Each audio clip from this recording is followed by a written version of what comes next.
Thank you, Presiding Officer. Labour increased taxes by £40 billion in yesterday's Halloween budget, the biggest tax heist ever.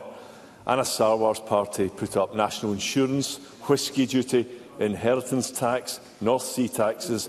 They brought in a family farm tax, pension tax and VAT on independent schools.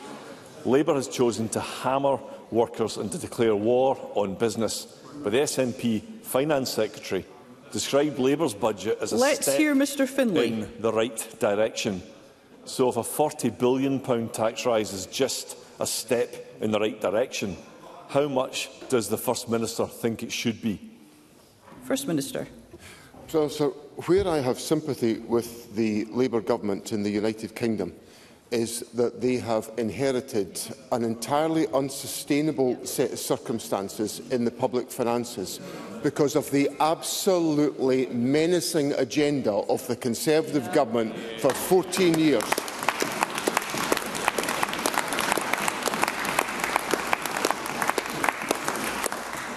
And it is the ultimate deceit for Mr Findlay and the Conservatives to criticise those of us who have to take difficult decisions to clear up the mess that the Conservatives have created.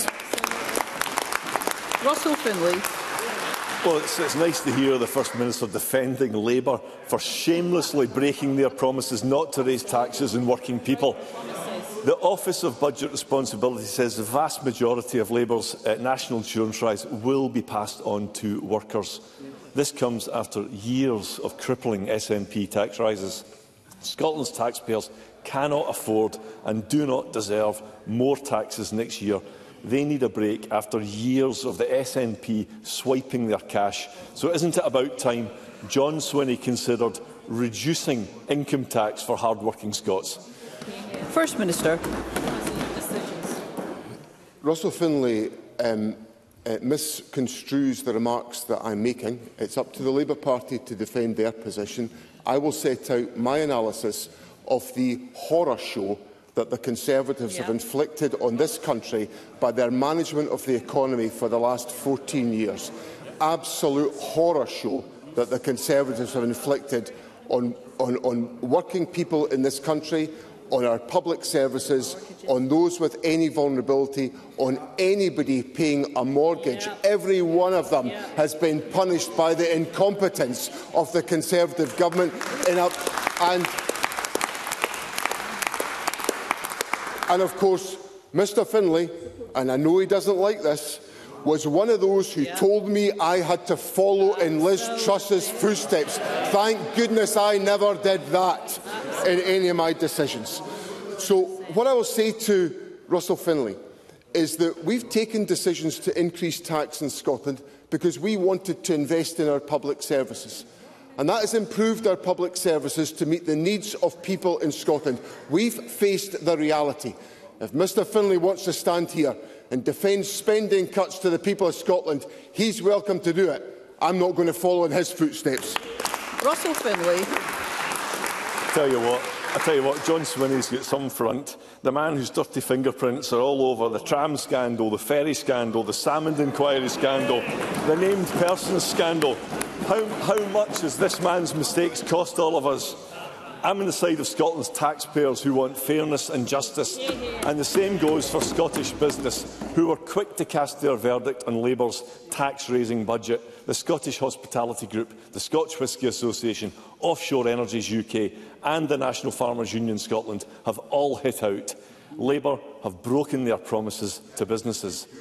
But will John Swinney keep his pledge made in last month's programme for government to support Scottish business owners? Will he now act decisively to cut taxes on Scottish business? First Minister. So it's part of my duty as First Minister to make sure that Parliament is properly informed about its history. It's part of my duty since I've been here since the very beginning. And on the question of the trams, I did not want to spend a single farthing on the trams. I wanted to spend that £500 million on dualling the A9, and the Tories forced me to spend it on trams. This for you. Thank you. So let's have Let's nothing. hear one another. It's so important that Mr Findlay does not do anything that might potentially mislead Parliament. It's part of my duty to correct his mistakes when he comes here. And when it comes to working with Scottish business, I'm delighted with the engagement the Deputy First Minister is taking forward in leading the Government's approach to investment, the dialogue with business. I look forward to discussing these issues when I attend the Scottish Financial Enterprise annual event tonight in the City of Glasgow. I look forward to discussing the success of the financial sector in the competitive climate that we create in Scotland. That's what business will get from my government. Russell Findlay. I think I've touched a nerve. Yeah. John Swinney. Let's hear Mr Findlay. John Swinney protests his honesty here, but let's not forget the Tram inquiry found that he had been responsible for a lack of candour. Now, the tax burden on Scottish workers and businesses is far too high, but the SNP and Labour think they're entitled to keep taking more and more while Scotland's public services get worse and worse. This drives the disconnect between politicians and people. In the Scottish budget, John Swinney could go another way.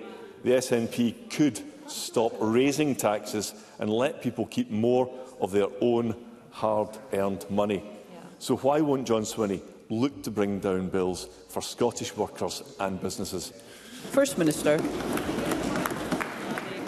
The problem with what Mr Findlay brings to Parliament, which his colleagues bring to Parliament, is that he's standing in front of me today arguing for a reduction in taxation. That involves a reduction then in public expenditure. But the problem, now I'm being told that that's not correct, so I'm going to say it again, because that is what is involved. If you reduce taxation, then you reduce public expenditure in the commensurate amount, because we have to balance the budget, and of course we've done that for 17 continuous years as the Scottish Government. But the problem with Mr Findlay is that he's here today talking about tax cuts. Every other day of the week, the Tories are here demanding we spend more money on different aspects of the public services.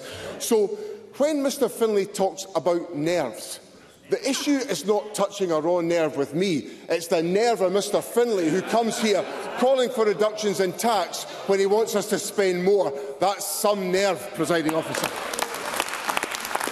Question number 2.